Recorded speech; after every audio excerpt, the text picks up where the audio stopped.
Hello mga lods. Mag-unboxing po ako ng aking in-order ko to sa Biya-Biya, yung nagpapahulugan dito ng mga Indian. In-order ko siya kasama nito. Yan. Kasi bihira ako mag-day off magastos mag-day off. Kaya mas mainam ng mag-order-order na lang. So ito. Ginag-ano ako nitong lutuan. Mayroon akong dating lutuan. Ganito din siya. Kasi kailangan ko dito sa kwarto ko ng lutuan.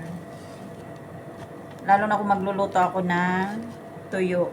Kasi bawal ang amoy ng tuyo sa loob ng bahay ng mga amo. Mabaho daw. Kahit nga magkain ako ng tuyo doon sa kusina. Ang sabi ko kay amo, wag siyang papasok kung ayaw niya ng amoy. Pero hindi niya ako mapipigilan na kumain ng tuyo. Kaya siya ang mag-adjust sa akin. Pero talagang yung pagluluto is kailangan na rin ng respeto yun. Kasi mas maamoy talaga yung pagluluto. Aminin na natin yun, na maamoy ang tuyo. Sa kanila mabaho yun, pero sa atin na mabango. So, irespeto ko siya na hindi ako magluto ng tuyo sa sa bahay niya. Pero dito sa kwarto ko is okay lang sa kanya. Kasi malayo ang bahay ko, ay ang kwarto ko sa bahay nila. Nasa second floor sila, nasa fourth floor ako. So, okay lang sa kanila yon. Yan, nasira na yung nauna. So, ito yung pangalaw. Ito ngayon naman bago. Tapos, lalo pag Ramadan, kailangan ko talaga ng mag-init ako ng pagkain. O magluto ako ng sarili kong pagkain. Na kasi nagpa-fasting ako. Kaya, ganon. Kailangan ko talaga ng cooker dito. So, ko mura lang siya. Pero at least okay na rin. Kahit mura lang. Na. Ang gusto ko sana yung infrared. Ano yun cold plate siya. Yung infrared cold plate. Kasi mahal. Pares din naman ang ang magagawa, makakapagluto tayo sa mura at sa mahal. Pero siguro nga, hindi ko alam sa quality kung mas maganda ba, mas long life yung infrared. Kasi mayroon akong infrared dati, yung cold plate. Dito, cold plate siya.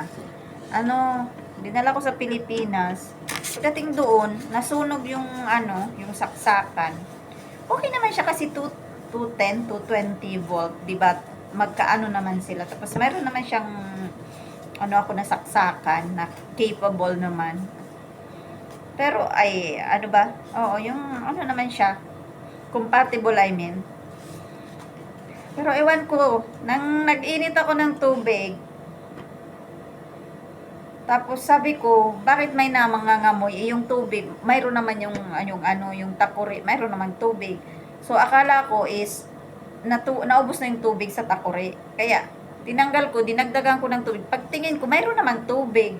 Tapos, maamoy pa rin siya. So, yung saksakan pala, yung sa main talaga ang nasunog. Yung dito niya.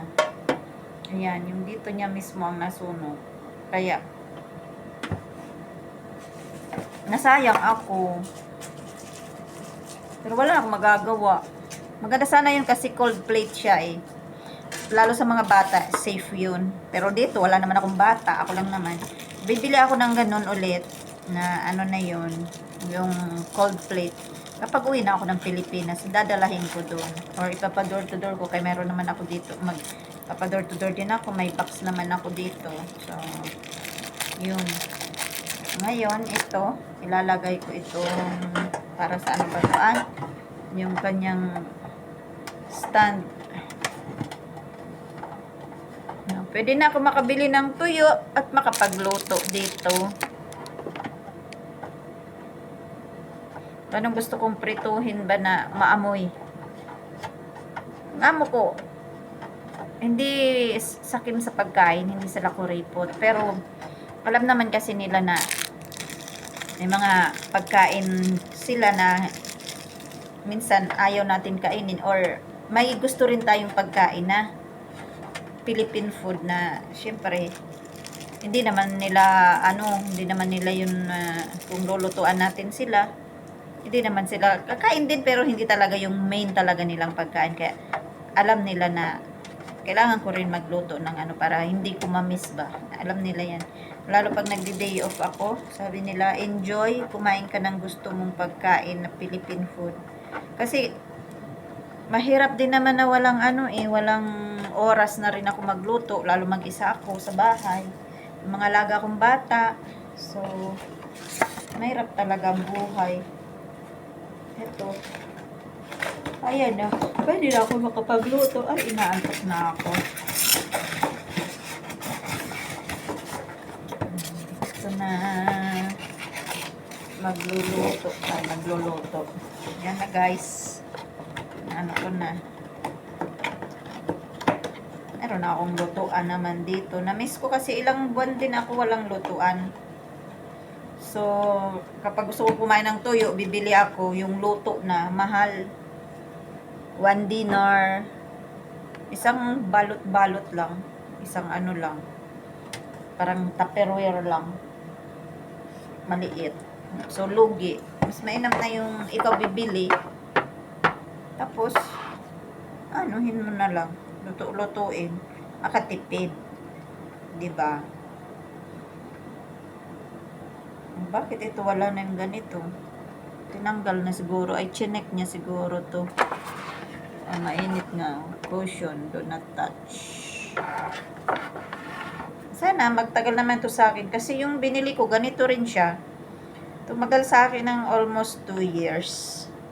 Ito, 2 or 3 years. Kasi, mag 3 years. Kasi nang umuwi ako, wala pa yun binili ko. Tapos, nang bumalik ako dito, after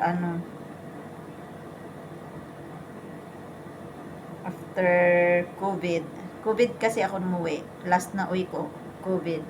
Tapos, nag-order ako noon. COVID pa yun. Nasira lang, ilang months yun nakalipas. Siguro mga 8 months na, or mga 8 months na nakalipas. So, ito na naman ngayon, mayroon na akong lutoan.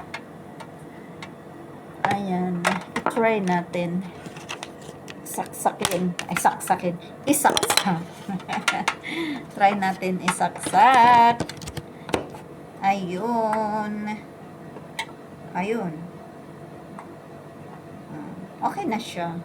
Pwede na magluto ang saltik ng kanyang pagkain. Ayun. So, yun lang mga lods. Happy ako kasi may lutuan na naman ako. Yung plancha pala, di ko pa nadadala sa baba. So, bye!